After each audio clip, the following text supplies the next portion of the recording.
pada masa peperangan Aceh.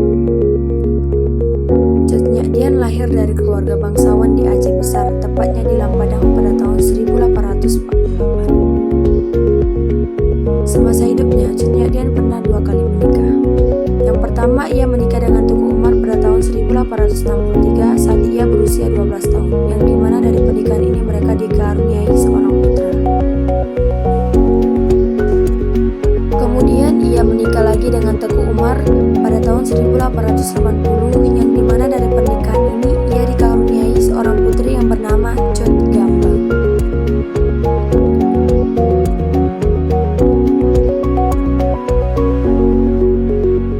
Bentuk perjuangan Cut Nyak Dien dalam memperjuangkan kemerdekaan Indonesia adalah dengan melawan penjajah Belanda ketika Perang Aceh meletus pada tahun 1873. Hal yang melatar belakangi keterlibatan Cut Nyak Dien dalam perang melawan Belanda adalah tewasnya sang suami ketika berada di medan perang saat melawan penjajah Belanda. Dimulai pada tanggal 26 Maret 1873, di mana Belanda menyatakan perang kepada Aceh dan mulai melepaskan meriam ke daratan Aceh dari kapal perang Sir Ralph Vaughan Worthman.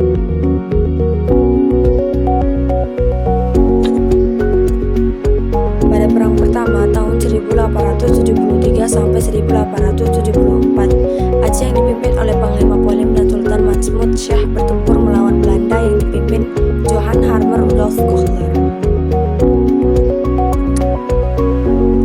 Saat itu Belanda mengirim 3.198 prajurit. Lalu pada tanggal 8 April 1873, Belanda mendarat di pantai Karumen di bawah pimpinan Kohler dan langsung bisa menguasai Masjid Raya Baitur Rahman dan membakarnya.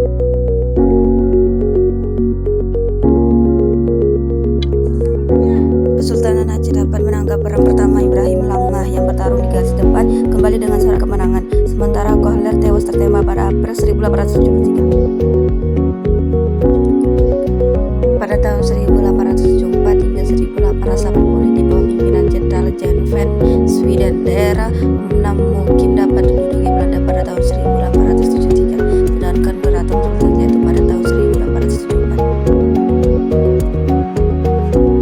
Cut Nyak Dien dan bayinya akhirnya mengungsi bersama ibu-ibu dan rombongan lainnya pada tanggal 24 Desember 1874. Suaminya selanjutnya bertempur untuk merebut kembali daerah Mukim.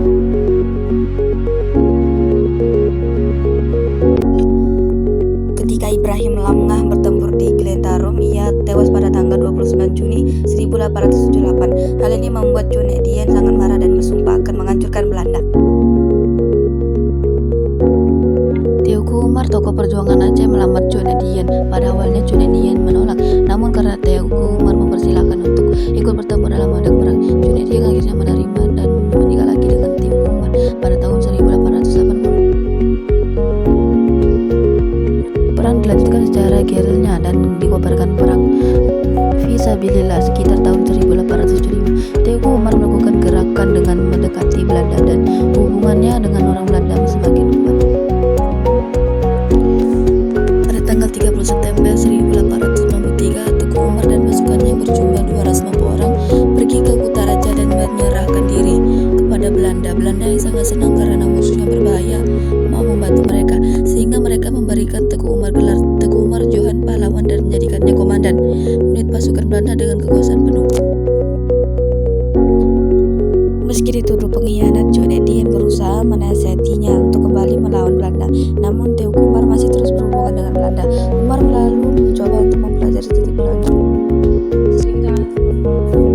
Ketika jumlah orang Aceh pada pasukannya cukup, Teuku Umar melakukan rencana palsu pada orang Belanda dan mengklaim bahwa ia ingin menyerang basis Aceh. Teuku Umar yang mengkhianati Belanda menyebabkan Belanda marah dan melancarkan operasi besar-besaran untuk menangkap bayi Cut Nyak Dien dan Teuku Umar. Namun gerilyawan kini dilengkapi perlengkapan dari Belanda. Mereka mulai menyerang Belanda, sementara Jan van Sweden diganti penggantinya Jan Johannes Lodavicius Jacobus Hubertus Spel dengan cepat terbunuh dan pasukan Belanda berada pada kekacauan.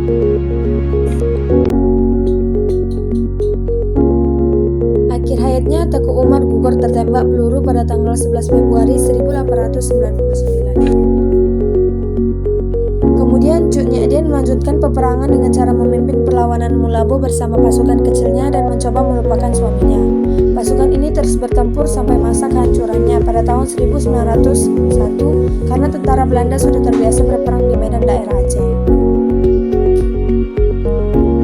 Selain itu, Cut Nyak Dien sudah semakin tua dan terkena penyakit encok serta berkurangnya jumlah pasukan yang membuat para pasukan menjadi iba.